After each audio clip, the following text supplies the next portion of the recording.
नमस्कार, आप देख रहे हैं न्यूज इंडिया।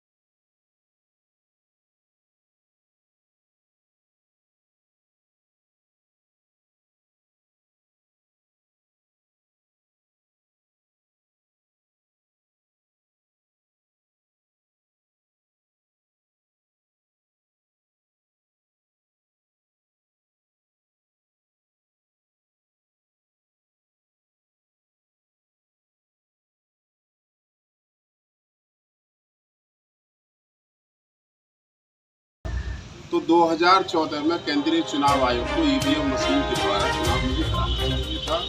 इसलिए आज जो बाबा साहब अम्बेडकर ने देश का संविधान लिखा और संविधान में लोकतंत्र है, तो लोकतंत्र पर ईवीएम मशीन के द्वारा उसकी हत्या कर दी गई है।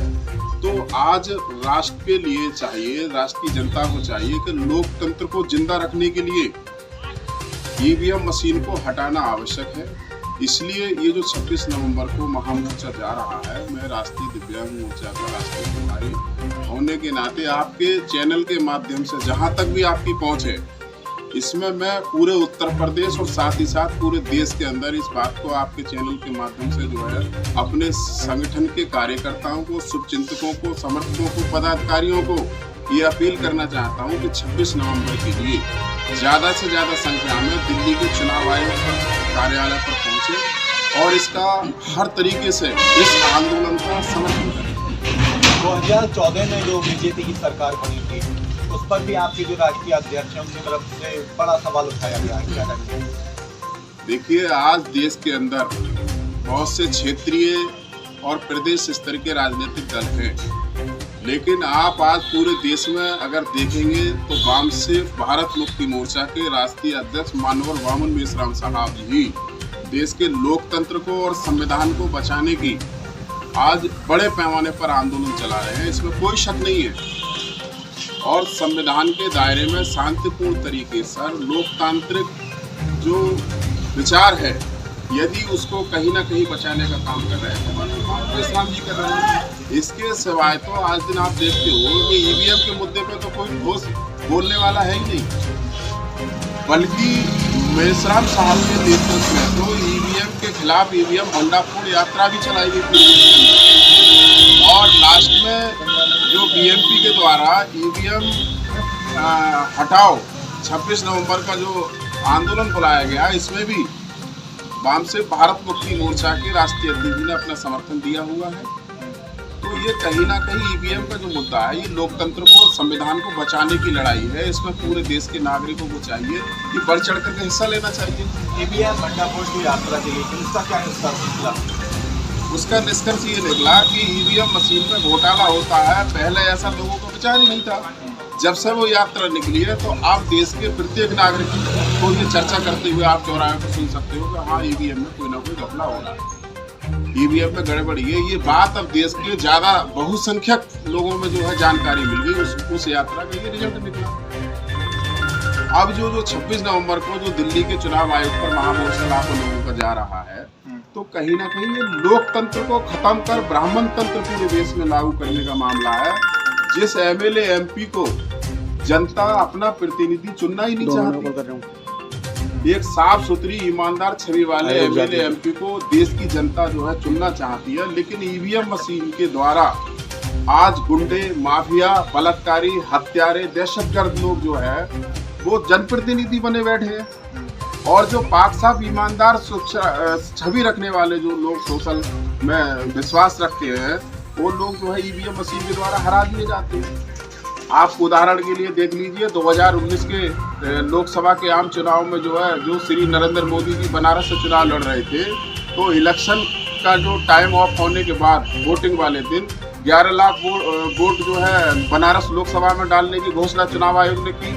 और जब मतगणना की काउंटिंग हो रही थी तो उस समय पर जो है 12,87,000 वोट चुनाव आयोग ने खुद घोषणा की इस बात की। तो 1,87,000 वोट जो बनारस लोकसभा सीट पर जो है ज़्यादा निकले, ये इस बात का सबूत है कि 2019 में जो है ईवीएम में घोटाला करके चुनाव जीता हुआ है। ईवीएम हैक करने की बात कही जा रही है आप लोगों की दोबारा, उसको लेकर क्या कहेंगे? इसकी तो लगातार देखिए भारत मुक्ति मोर्चा बीएमपी के द्वारा और भी जो वामसे के आश्रम संघ है, राष्ट्रीय पिछड़ा मोर्चा चौधरी विकास पटेल जी ने भी ये लगातार जो है देश के कोने कोने से तमाम इस तरह की सोशल मीडिया पे वीडियोस वायरल हुई थी कि ईवीएम मशीन में फला जगह जो है ईवीएम गड़बड़ कर रही है, वो बटन किसी का दबाया जा रहा है, वोट किसी को जा रहा है। ऐसी बहुत सी सोशल मीडिया पे तमाम वीडियो वायरल हुई है। लेकिन बीजेपी के लोग कहते हैं कि आरोप बेबुनियाद हैं, क्योंकि आरोप लगाए जा रहे हैं सिर्फ बदनाम करने के लिए ईवीएम को। भाजपा के जो लोग हैं वो तो सिर्फ बयान देकर छूट जाते हैं ना, एविडेंसिकल बात कोई नहीं करता। वाम सिर्फ सबूतों के आधार पर बात करती है। 8 अक्टूबर 2013 को जब सुप्रीम कोर्ट ने कहा ना कि ईवीएम मशीन में घोटाला हो सकता है, ईवीएम मशीन के द्वारा फ्री फेयर एंड ट्रांसपेरेंट चुनाव नहीं हो सकता, जब सुप्रीम कोर्ट कह रही है इस बात को, तो भारत के किसी भी राजनीतिक दल का लीडर हो या कोई आम नागरिक हो, उसको सुप्रीम कोर्ट की कही हुई बात के खिलाफ बोलने का अधिकार तो नहीं है ना, ये कंटेम्प्ट ऑफ कोर्ट हो जाएगा। तो जब सुप्रीम कोर्ट ने मान लिया इस बात को, तो बीजेपी के लोग अगर इस बात को कह रहे हैं कि साहब ऐसा नहीं हो सकता है, तो इसमें कोई उनका ज्यादा औचित्य नहीं बनता है, बल्कि वो खुद ही घोटाला कर रहे हैं। तो वो किस बात से कहते हैं कि साहब हम घोटाला करके सरकार बना रहे हैं?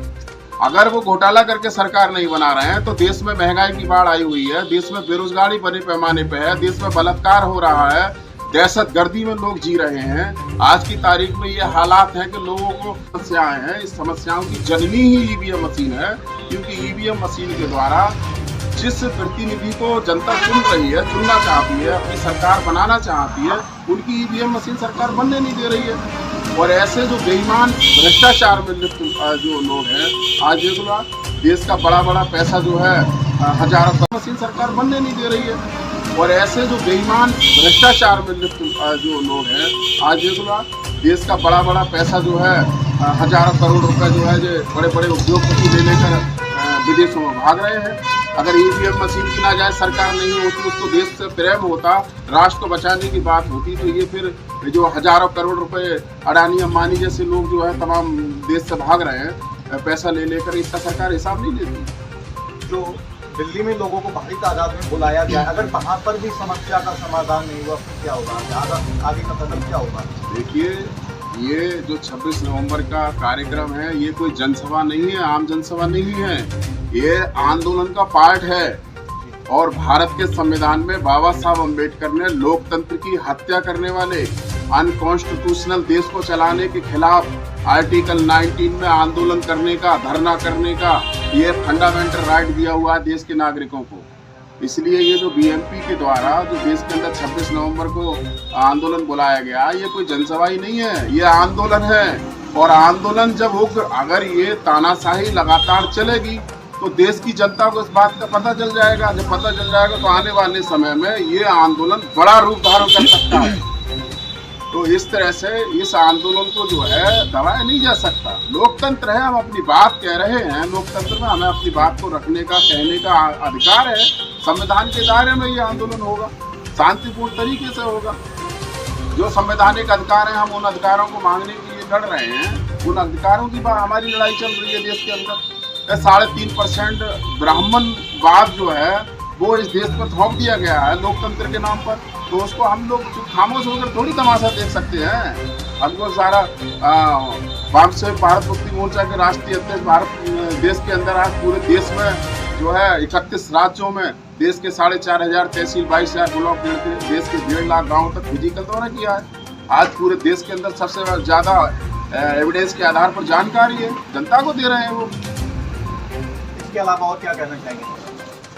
इसके अलावा मैं सिर्फ इतना कहना चाहता हूँ आपके चैनल के माध्यम से कि ये जो सब आंदोलन चल रहा है, फिलहाल तो जो है ईवीएम मशीन के द्वारा आज देश की डेमोक्रेसी पर पूरी तरह से कब्जा कर लिया गया है, ये मकसद है। दूसरी बात ये है, मैं आपसे अपील करना चाहता हूँ कि आज उत्तर प्रदेश के अंदर श्री योगी आदित्यनाथ जी मुख्यमंत्री जो बीजेपी की सरकार चला रहे हैं, तो कहीं ना कहीं आज बहुत से जिलों में जो अनकॉन्स्टिट्यूशनल उनकी सरकार के अधिकारी कर्मचारी वो सरकार संविधान के बाहर जाके बहुत से ऐसे काम कर रहे हैं मैं आपके चैनल के माध्यम से इस बात को अपील करना चाहता हूँ कि संविधान के दायरे में देश को चलाया जाना चाहिए।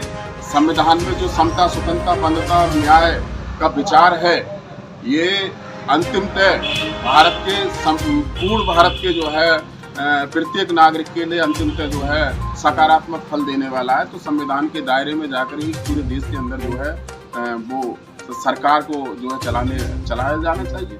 अनकॉन्स्टिट्यूशनल जो है देश के अंदर जो काम चल रहे हैं, दहशतगर्दी है, बेरोजगारी है, भुखमरी है, महंगाई है, इसको सरकार को अंकुश लगाना चाहिए। आपके चैनल के माध्यम से मैं इस बात की अपील करता हूँ। बहुत बहुत धन्यवाद।